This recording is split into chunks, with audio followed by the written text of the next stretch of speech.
Zdaj se bomo pa lotili trajnosti iz vidika udobja. Zato, ker vsi smo bili že doma, ker si ne vem, tako si v en hudi oblečen, malo te zebe, bi si naročil ene tortilje, ampak to pride s ful ene plastike, embalaže in ni glih trajnostno. In zdaj bomo pa naredili tortilje tukaj doma in na malo bolj tudi na trajnosten način.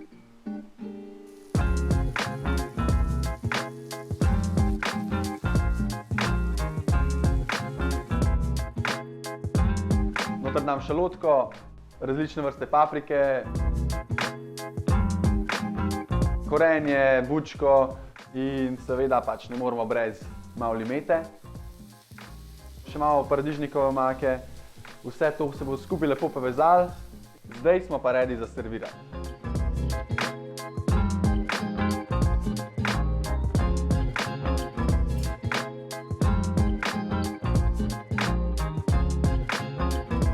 Evo, tako se jaz soočam s problemom udobja, se pravi, da si ne naročim vedno, ampak si kdaj tudi naredim tako hrano doma. Zdaj se pa ti pridružiš na tečaju in mi pokaži, kaj pa ti, ki si ponavadi naročaš, lahko skuhaš tudi doma.